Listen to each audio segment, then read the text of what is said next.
Valerie, can you? Thank you.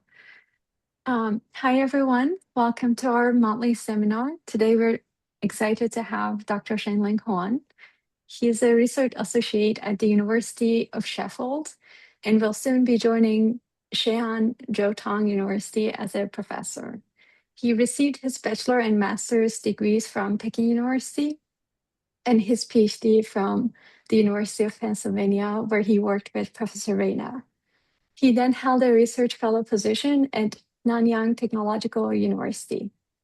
Dr. Huang has been recognized with the Thomas Hughes Fellowship from USNCTM and the John Goff Prize from the University of Pennsylvania. He has also served as an executive member of our very own USACM student chapter from 2023 to 2025.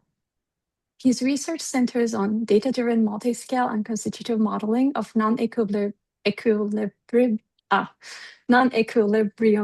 phenomena, bringing together continuum mechanics, statistical physics, and machine learning.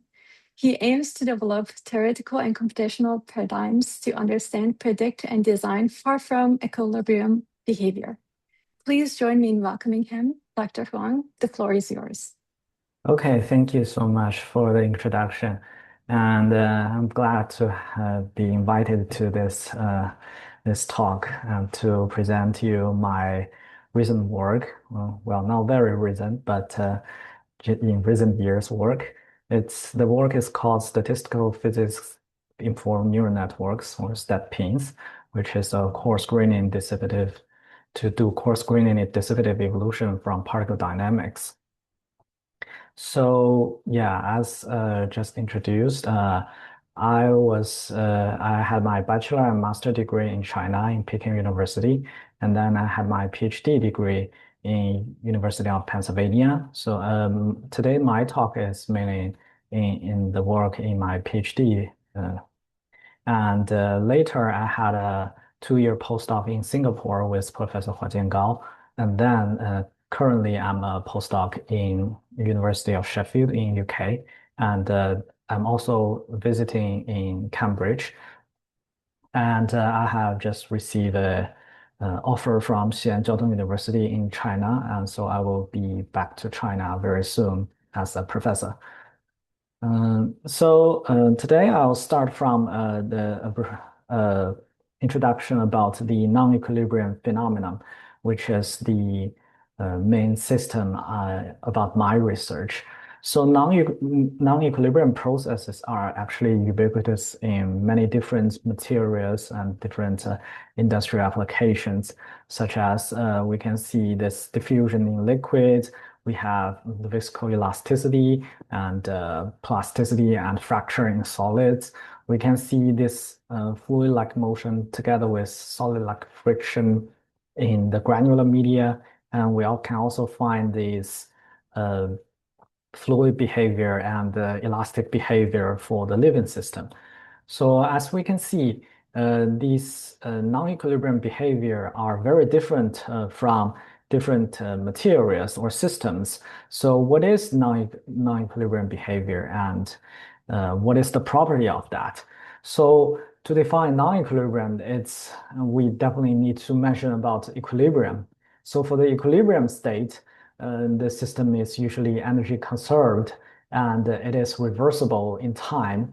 But for the non-equilibrium system, the energy will dissipate. The energy will not hold a constant. Usually, it will decrease along your evolution, and this stored energy will dissipate into heat or other kind of energy, and then disappear in the system. Or well, not totally disappear. It's just spread out in the system.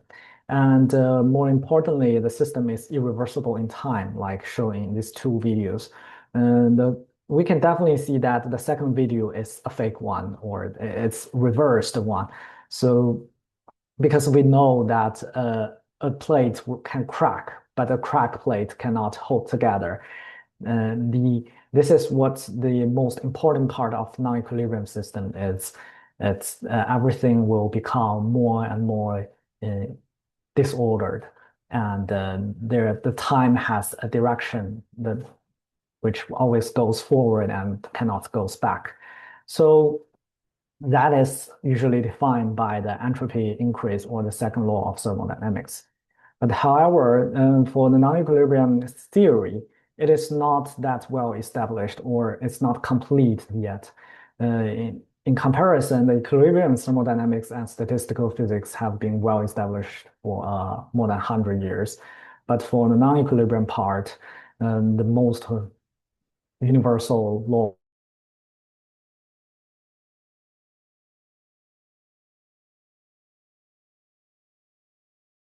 is the second law is again to describe the evolution of non-equilibrium behavior, because the second law only tells us entropy will increase during the evolution for a closed system, but it does not tell us how does the entropy increase. So we only have an inequality, we don't have an equality.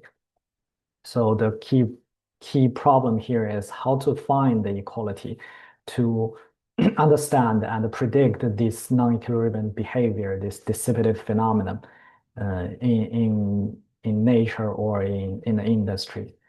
So one thing we can do is do a multi-scale modeling, because all this continuum level phenomenon are a collective motion from the atomistic motion.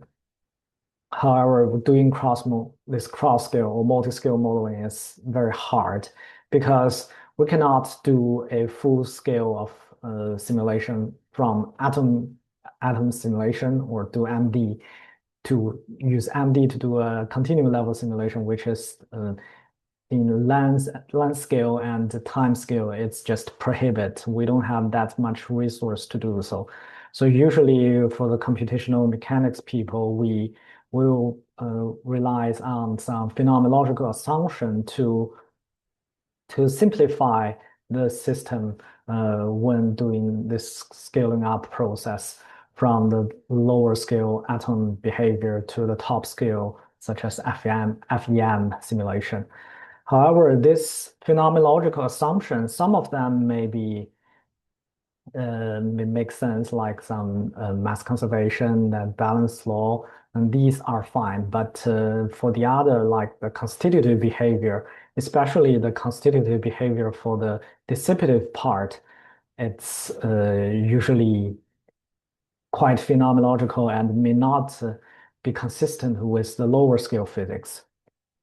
So overall, my research focus on to tackle this problem, these challenges, to like how to find a theoretically general and model and that is physically consistent with the lower scale phenomenon and also computationally efficient.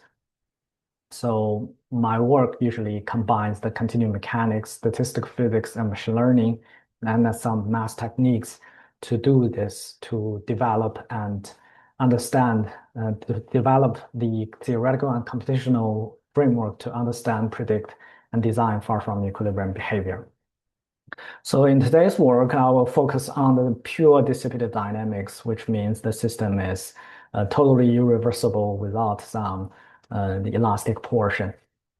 And for the pure dissipative system, especially the isothermal part, the system, there's one well-known theory or framework called the generic formalism. So for this generic formalism, to describe the dissipative system, we need two parts. One is called the dissipative operator K, and one is called the free energy. And this dissipative operator has several thermodynamic requirements. It should be a linear, symmetric, and positive semi-definite operator. So symmetric is originated from the linear response of the on-cycle reciprocity, and this positive semi-definite is to ensure the second law of thermodynamics, so that the free energy will always decrease for the isothermal system. However, there are some non-uniqueness issue for this pure dissipative dynamics. For example, we just consider a very simple or the simplest dissipative model, that's the linear diffusion. Like this is a concentration field rho that evolved in space and time. Uh, yeah, you can see at the beginning it is concentrated in the middle, and during this diffusion process, everything will smear out and finally become um, all the plates are the same. So the equation is just described by this very simple version. However, if we want to write into the generic formalisms version, uh, there are several different choices. So first, the most simple one is to write the operator itself as one, just no operator is identical or identity operator. And the free energy is an integral of the square of the uh, concentration gradient. And just doing some simple math, we can simply recover this equation from these two definitions of the operator and free energy. However, the problem is this kind of definition for free energy and the operator is not physically correct. There is no particle system that has this kind of free energy. And the other option is to what is called the Wasserstein gradient flow structure. So the operator looks more complicated with the two gradients evolved, and the free energy is an integral of this kind of form. Actually, this is just the Boltzmann entropy, which has a particle system to describe it.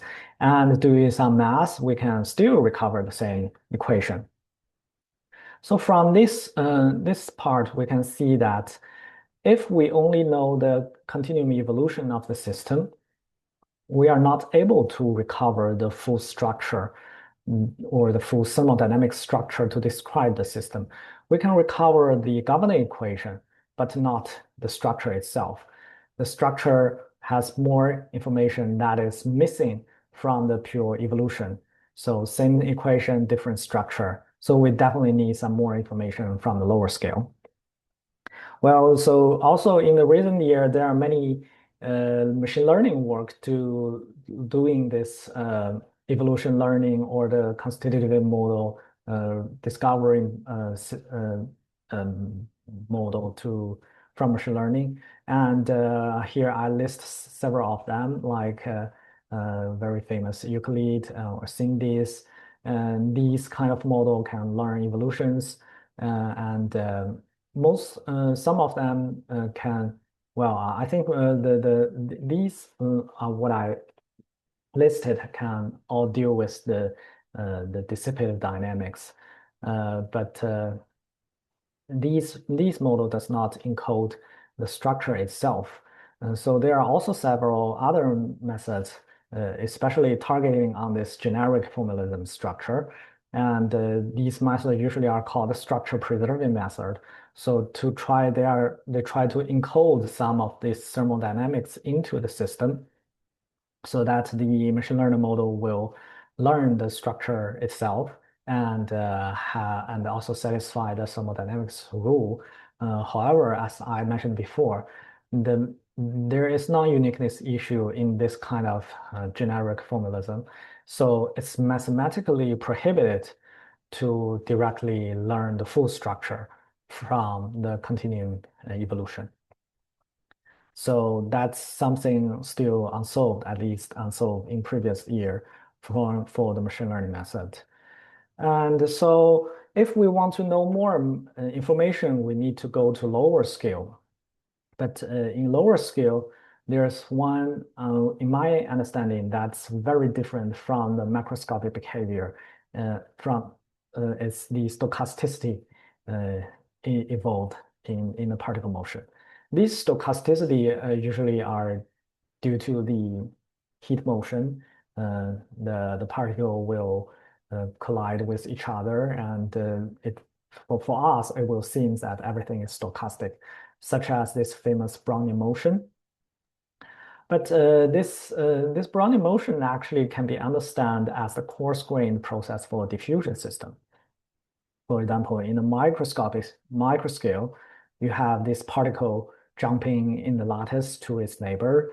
or not just lattice or just the spatial position to its neighbor. And when you do coarse graining or zoom out this system to a relative larger scale in mesoscale, you will gradually see there's a profile of these different particles.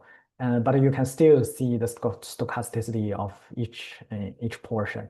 But if you keep zooming out finally to the macro scale, to the continuum scale, you will not see these stochasticity. What you will see is only the diffusion. So back to the Brownian motion. If we describe everything in a microscopic scale, the average displacement of the Brownian motion is zero. So usually we say this is just random walk. It's white noise. It seems that there's no information can be obtained for this system. However, if we compute the mean square displacement of system, there's a very famous relation called Einstein relation, derived by Einstein 100 years ago. It's the mean square displacement is proportional in time. And here I want to emphasize is the proportionality. This D is the diffusivity of the diffusion process in continuous scale. So that means the microscopic stochasticity or the fluctuation can be related to the continuum level dissipative phenomena, that is this diffusivity. So this is known as the fluctuation dissipation relation. So in other words, this can give us a very important lesson is that the microscopic stochasticity is not just nothing in average. It actually encodes rich information to help us understand the non-equilibrium behavior in continuous scale. So we go back to this generic model. This model itself is to describe the continuum level behavior evolution, but it also has a version in the mesoscopic scale. So we need to add the ingredient related to the stochasticity. So here, this epsilon, we can understand as the level of zoom out for this coarse graining system, or in some physics community, you can just regard it as the particle size of the system. And this W dot is the space-time white noise. So this is just Gaussian noise. And but more important is here, this K. This KZ is exactly the same as this KZ. So that means this dissipation is related to this fluctuation. So this is also the fluctuation dissipation relation, but a more general version of the Einstein relation. So in order to tackle this problem, to how to learn this dissipative structure from the evolution, I proposed a model called statistical physics informed neural network. So this model has actually takes input from both microscopic scale and the mesoscale. So for the microscale, it used the thermal activation or the fluctuation of the particle to as the input to help me to learn the dissipative operator from the fluctuation dissipation relation. And besides, I will also collect some data from the mesoscale, which is relatively, it's definitely very much larger comparing to the fluctuation, but it's still much smaller than the continuum scale time scale. And this part of information I will collect to learn a very short time evolution of the system to help us to recover the free energy. And finally, these two together will fully recover the continuum scale evolution equation, and we can use this information to do the continuum modeling to do this across multiple time scale. And there are some in the following. I will introduce some details about how I do for this structure. So especially how I parameterize this dissipative operator and free energy to encode this generic formalism or the thermodynamic requirement. So First, this is still the governing equation. We have the continuum part, and we have the this fluctuation or the fluctuation portion, stochastic portion. So the continuum portion will first do a weak form to discretize this PDE into the matrix production version. So then here we just use some simple shape function, this linear shape function in space to do this discretization of the field we are interested in. So this Z, and together with this thermodynamic driving force, they will all be discretized in space. And in this case, the operator, the dissipative operator, will now be simplified in a matrix. So we can definitely see that learning a matrix will be much, much easier than learning an operator itself. And but how do we learn this matrix? We'll use this fluctuation dissipation relation. So this method is actually proposed by a former colleague in UPenn in my previous group. And this equation looks a little bit complicated, but the idea is quite simple. It's just to still using this shape function to capture the local fluctuation, but in a weak form. So we will use the weak form of the fluctuation, especially their covariation, to calculate this entry of this discretized dissipative matrix.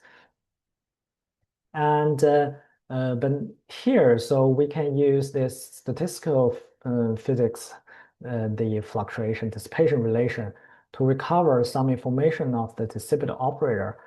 But we still didn't encode any thermodynamic requirement of this operator. It has to be linear, symmetric, and positive definite and positive semi-definite. And besides, we haven't used this method cannot learn free energy by itself.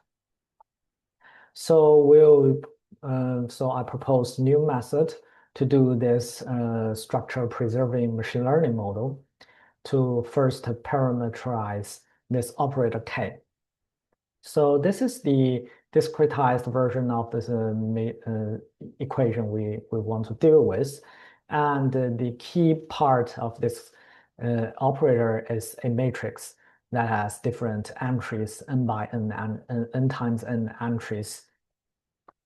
And however, because the system is a spatial translation symmetry, so that means these n times n entries are not independent.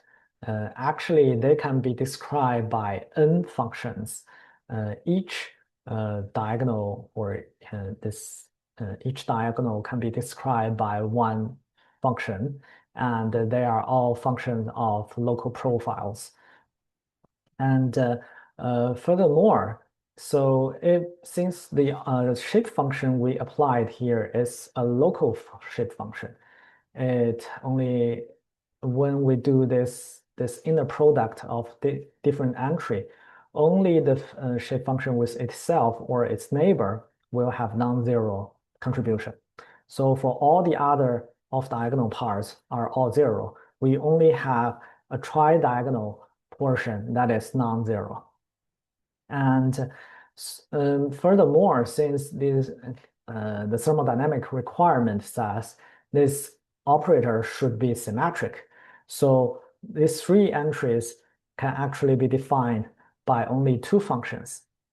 One is the diagonal function k0, one is the off-diagonal function k1. And so furthermore, since we discussed about this pure dissipative dynamics, and the most example of that are diffusion behavior. So that has mass conservation. So mass conservation will introduce an extra constraint for this different entries, so that we can write these two functions, simplify them by only one function in the end. So now this one function, since the thermodynamic requirement says it's positive semi-definite for this matrix, we can prove that using some mathematical treatment, we can prove that this off-diagonal K1, as shown here, K1 should always be non-positive. So finally, this portion is how to do parametrization and to encode the physics of the thermodynamics into this operator K, so that we simplify this operator K finally to one non-positive function. And then is how do we learn this? It will be quite easy actually. So we just use a neural network to learn the operator K, but this neural network itself can give us positive or negative output. So we do a function composition outside the this neural network. This function is non-positive function. So then this overall output will always be non-positive. So that can give us a method to learn this non-positive function that encode the full information of this dissipative operator. And this machine learning neural network will train just use the L2 loss function, since these two portion of the diagonal operator and the off-diagonal operators can all be calculated from the measured fluctuation in the particle simulation.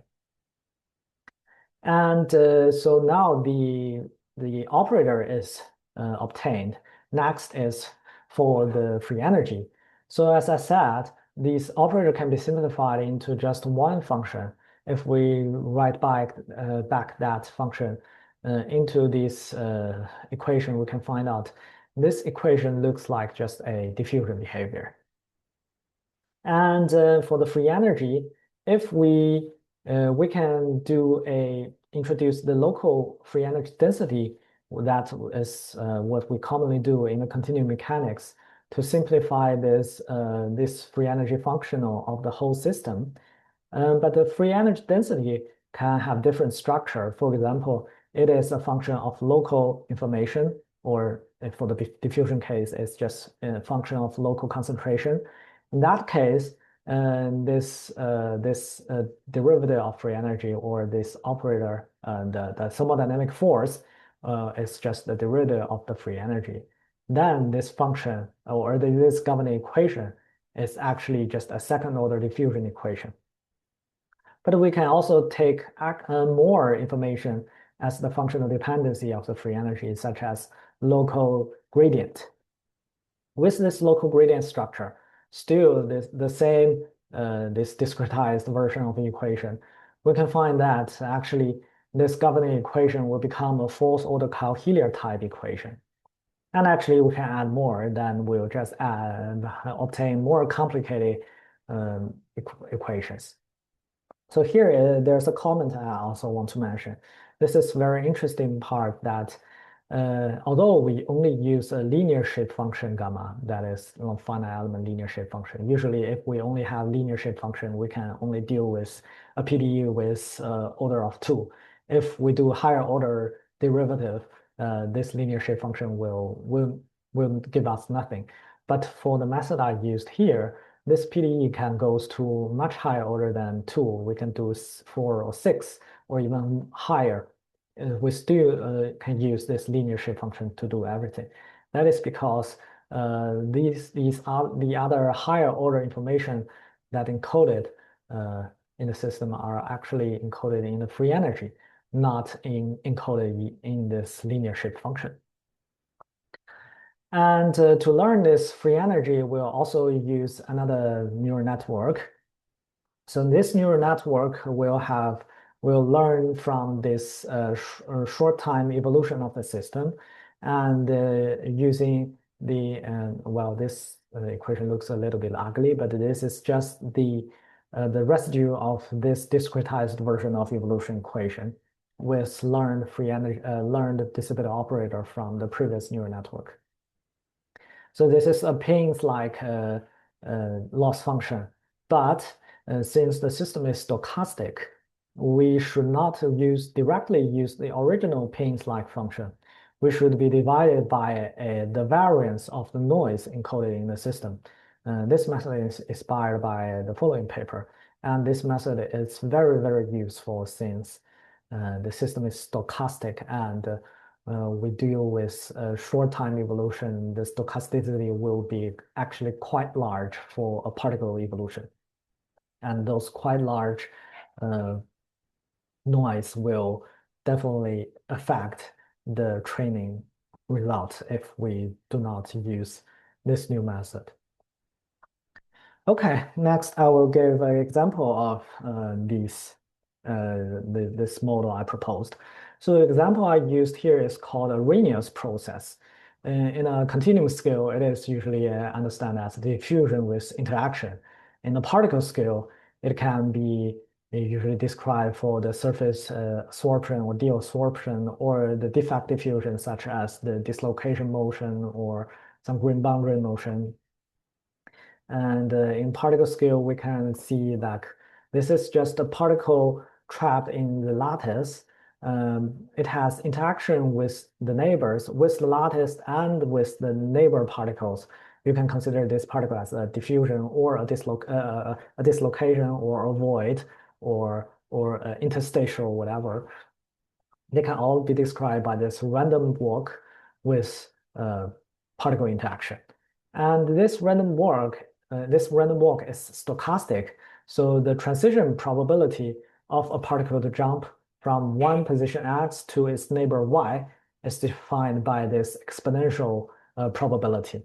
And this beta is 1 over kVt. So that's why this process is called Arrhenius. And this U is the interaction of this particle or the energy barrier it needs to overcome for this jumping process. So in the following example, I will use a very simple a step function like interaction potential that has this to tune these interaction strengths together with the interaction range. That means we'll have a different range of interaction, like within several atoms or within tens of atoms or whatever. So for this very simple model, Arrhenius process, 20 years ago, there was a PRL paper that derived one of the analytical solution if the interaction range is a very long range interaction. This system will be coarse-grained to this diffusion behavior. Here, this M is the mobility of the system, and F is the free energy of the system. This is just the normal entropy or the mixing entropy for the system. However, if the system has short range interaction, that means this step function is very narrow. There is still no analytical model to today. So this Arrhenius process will give us a very good example. On one hand, we have one case to test whether our model is correct or not. On the other hand, we will try to find new physics for the system that is theoretically unknown. So we'll perform the numerical simulation. The data are collected from the kinetic Monte Carlo simulation for this random walk for this particle jumping process in the lattice. And what I did is actually a one-dimensional system for simplicity. And there are 4,000 particles, 4,000 lattice. And finally, after doing this coarse graining, my goal is to coarse grain from this 4,000 lattice to only 40 spatial discretization point to describe this PDE. So it's 2 order magnitude larger in space. And here is the first example, the results. This is a case that has a long range but weak interaction. We can fully, well, we can definitely see here, we can fully recover the macroscopic evolution of this diffusion process. Initially, it's a triangular wave, and during evolution, it will smear out in time and become smoother, and finally become everything is to this average. And the blue lines are our predictions. These red lines are the prediction using pins with encoded thermodynamic structure, but without using statistical information. So, and this yellow line are the long-range model, that analytical equation they obtained 20 years ago. And finally, these purple dots are the particle simulation, the kinetic Monte Carlo simulation that I did for a very, very long time simulation, very, very computationally costly. And as you can see, all these models are consistent with each other. Although the pins, you can see, the pins will do a little bit bad at the beginning, but overall everything is good. So that means to recover the evolution equation, all models are pretty good. But to recover the full structure, the thermodynamic structure of the system, uh, this yellow curve is the correct operator, the dissipative operator of the system. But the blue one is the one we learned. We can recover it correctly. But this red one is from pins. Since pins itself did not encode statistical information, statistical physics information. So mathematically, it is not possible to recover this thermodynamic structure of the system. Also, we can find out this free energy density. Our model can learn a very good free energy shape, but the pins even give us a non-symmetric Higgs free energy, which does not make sense at all. So the second case is a short range but weak interaction. Still, we can see this the evolution is very interesting this time. So the long-range analytical model does not match this true particle simulation because this interaction is short range. The long-range model should not work. But our prediction, the blue one, match exactly to this particle simulation. And on the other hand, the Payne's model cannot recover this model due to limited data. But I also tried if we use 10 times more data, then the pins can recover this evolution.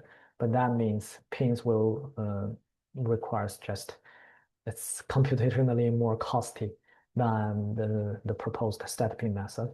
And for the free energy and the distributed operator, our model can still recover a very good structure of the system. Although here we can already find that the long-range analytical model cannot agree with our case because it's long range, but cannot describe this short-range system. The last example is more interesting. So this is a short range and very strong interaction. Short range means the analytical model does not work. And you can see the analytical model suggests that the system will have a phase separation. However, the system does not. The system still have a decay profile. So our prediction capture is pretty good. Pins capture it kind of good. You can see there's still a little discrepancy for the pins prediction.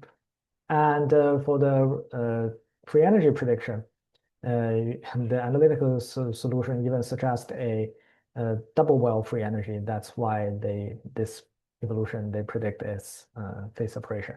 But in reality, it does not because it only have a single well free energy. So the system will decay. So in summary, for the results, we can summarize that the predictive error or the maximum relative error for different cases, the long-range model is pretty bad, and the pins is even worse. And but our predictive model has a very excellent error, and it's very accurate compared to the existed model. And especially our model requires less data compared to pins. If pin wants to reach this kind of error, like 10 times smaller error, it requires 10 times larger data. But in that case, our model will be also even better. And more is the computational cost. So currently the our model have, because we only collect the data from very short time evolution, and since the system is stochastic, we can do it repeatedly to do this collection of data. And different short time evolution trajectory are independent from each other. So it is very easy to do parallelization.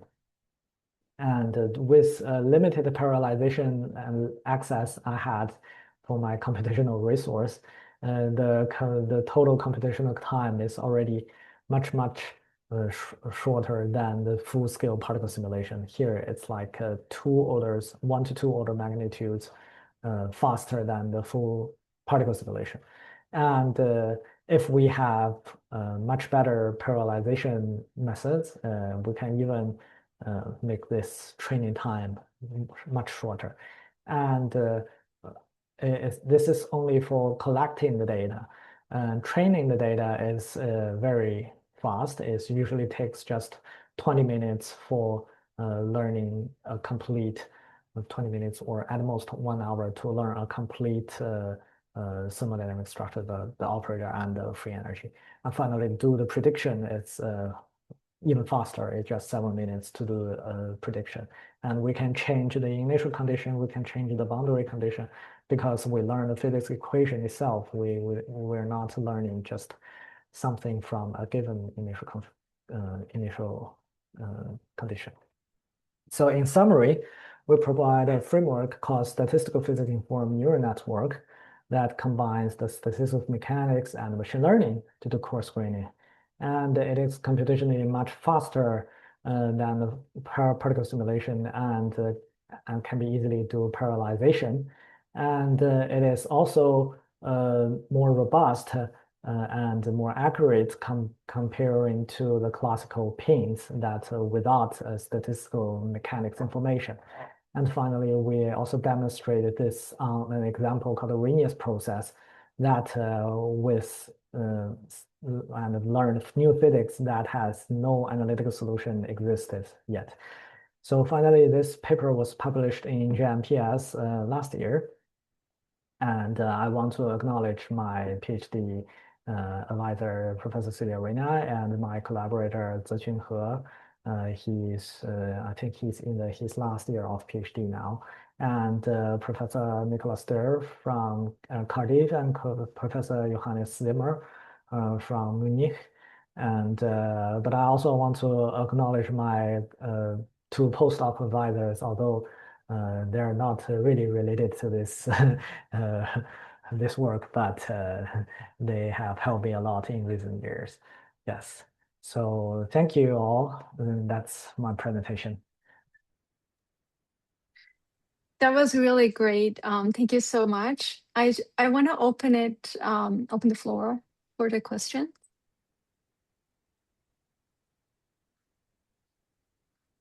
Hi, Sunny. Thanks a lot for your great slides. It Oh, looks hi, Daniel. super clear to me. I got one question. Okay. When there is a problem that those particles may move at different diffusion coefficients, some may move fast and some may move slow. So which means a Okay. mixture problems. Would your model be able to apply to solve it? Okay, that's a very interesting problem. I never thought about this before, but I think it's possible uh, as long as the diffusivity are not too different from each other, like orders of magnitudes different. If in that case, that will be a little bit complicated. But if they have similar range, I think this should be able to tackle with. And especially for the particle simulation, if we have the access to identify different uh, species of the particle, we can definitely separate them first and find the operator for different of them. Even if we don't have that I'm not sure if we don't have that knowledge to separate them. Uh, well, I never thought this before, but this is a really good question. I think it definitely has some method to do this separation. Yeah, that's a really good question. Thank you so much. Thank you.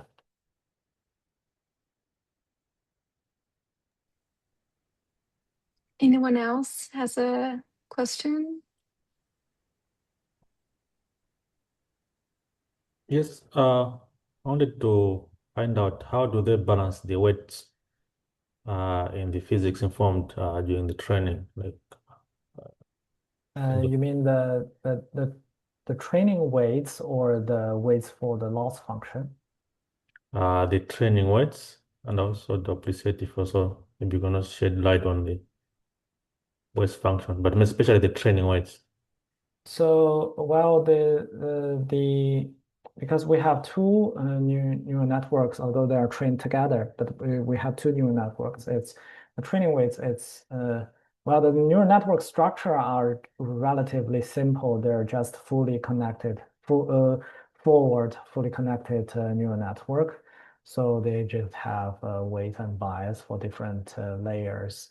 And I think in my model, the neural networks are all like two hidden layers, and each hidden layers have maybe tens or 20 neurons. Mhm. And so the training is actually simple because the function we learn are simple function. We are not learning the evolution itself. The learning a complicated evolution, that means a complicated function to learn. But we are learning the thermodynamic structure, the operator, and the free energy. They are relatively simple. There are just sometimes even for free energy, it can be quadratic for very simple diffusion case. So we don't need a very complicated neural network structure. So everything is just fully connected. Um, and in this case, if you refers to the lost weights like in pins, for the current structure, we don't have that issue because this loss function only have two terms that have the same scale, and uh, the second loss Oh. have the just one term. So That's okay if they've got same skills, then that's fine. I wanted to know that. I think they have well, these two laws I think are added together. Well, I forgot the detail, but usually when I deal with the loss with multiple loss term, I use a method called adaptive loss weights. Uh-huh. That is using the neural tangent kernel. I think it's called neural tangent kernel of NTK of this training process. It will measure, like it will automatically calculate how fast does different loss term decay. So it will balance this decaying speed for different loss term. So that will make the training smoother. At least that's something works for most cases I have trained. Oh, interesting. Yeah. So, just maybe follow up, like, when do you learn to cut off, or maybe you're using the automated system? Sorry, can you repeat again? Like, when do you decide maybe to cut off the training itself? Like, are you Oh, using? when do I cut off the training? Yes. Because from the loss profile, I can see it just decay to a platform. Although for these pins like loss function, sometimes it will have multiple platform, but for our training, it's not that complicated. Once you see a very long platform, you can just stop and do testing to see if your prediction is good or not. All right. Thank you very much. Thank you.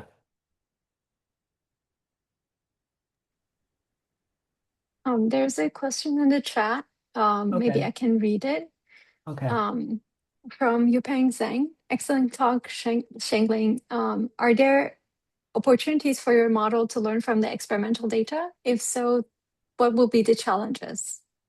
Okay, yeah, that's a really great question. I'm also thinking about this actually, because I think currently it's still a little bit challenge to directly learn from experiment because our model requires the measure of fluctuation. I think I'm not sure how do people measure fluctuation from the experiment, especially to achieve a machine learning training. Usually it requires very, very large portion of data. So But in my understanding, I know for some cases like protein stretching or phase transformation, there indeed have some experiment. Experimentalists can measure this stretching process for hundreds of times, and each time it has a different measured force. So that can be possible to at least achieve hundreds of data. I'm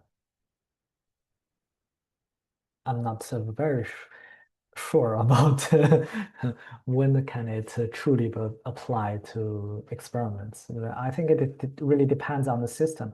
If it's like solid system for this dislocation motion, um, and I'm not familiar with experiments, so I don't know how do they find this fluctuation. But if for a molecular dynamic simulation perspective, I think this is able to do this collection, although it is still challenging because currently my model only applied on one-dimensional system. For 2D or three-dimensional system, well, it will, the framework itself, it also works for 2D, 3D, but just previously, it's a little bit hard for me to do this validation for this particle simulation because it's just too costly. I'm actually currently working on using this to do 2D, 3D, and using MD data, not just KMC data, to do this simulation. But it's still challenging. Hopefully, I can get some result in the following years. But for experiment, that's really a good point. As I'm not an experimentalist, I really hope if someone is interested in this and can do experiment, I'm happy to discuss with them. That sounds great. Before we close, I want to ask you a couple questions about your career and some suggestions for the students. Okay. Maybe I can go back What to. motivated you to pursue an academic career? Well, actually, for me, I just find science is very interesting because when you see this nature, you see the world, how does this world evolve? When you throw a ball, it will fall down. When you throw a ball into the water, you can see the wave propagate. So everything is just evolving in space and time. And for me, it's just curiosity driven. I want to understand what's happening. So that's also why I'm doing this constitutive model learning or to learn evolution, to predict the evolution, to understand these different phenomena. So curiosity for me is the first driving force. And so I'm very interested. So that makes me very interested in physics, in mechanics. So I'm in this field. And from this slide, we can see that you've been all over the world. You Yeah. did research in China, United States, Singapore, and now United Kingdom. How Yeah. would you compare those research environments? Yeah, that's a very interesting question. Yeah. Actually, these places are indeed pretty different. Uh, American is, I think, definitely the most uh, well famous and influential researchers, I think, are in American. There are many ideas in Americans, and in American people are usually as it's not as hardworking as Chinese. Not I shouldn't say hardworking. It's just well, for example, for the work balance, the work-life balance part, American is good. Europe is excellent. China is a little bit poor. So, but comparing to Europe, American is still very hardworking. So the research will also be like you will always have some new things pop out, and it will like iterate in a very fast speed. Like because I have left American for now almost 3 years.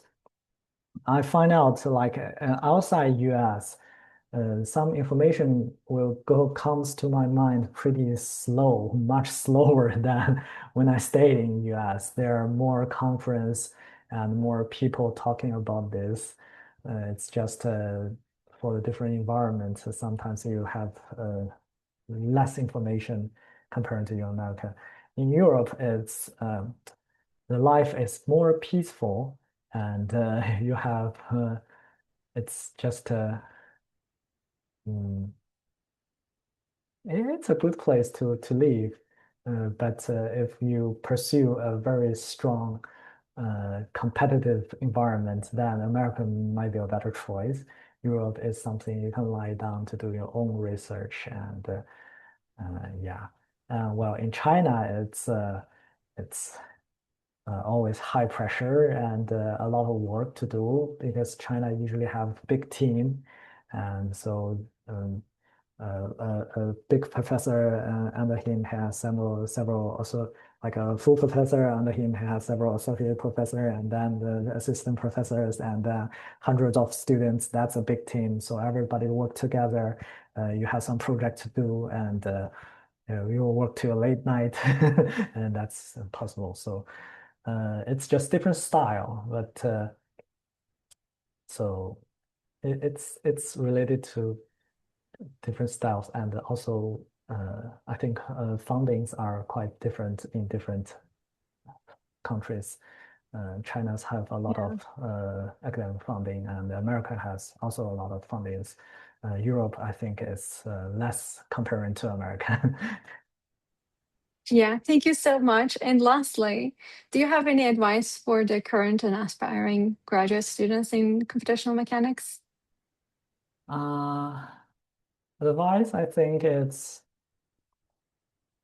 because I think currently the world is changing so fast, the AI is evolving so fast. So I think we should definitely um, I'm not saying everybody should do AI, but we definitely should know what AI is doing. So that's also very impressive for me to because I'm doing machine learning, but the machine learning technology is evolving much faster than myself. So sometimes I'll think I should work harder to chase the very top technology. Or sometimes I'm also afraid of a few years later I will be replaced by machine learning by AI. So we should definitely know more knowledge from the world, not just focus on very classical traditional methods, but keep it's not say doing traditional is not good for myself. I like to do theoretical stuff, especially very classical continuum mechanics stuff, and that's one of my favorite area. But I still need to consider like in this new era, what should I do in the future? And I think that's also a great question for everyone in this field to think about. Thank you so much. It was a great talk. Thank you so much for Thank you for giving this inviting. talk for us. And good luck with your professorship. And we're looking forward to your upcoming papers. Thank you so much. Thank you.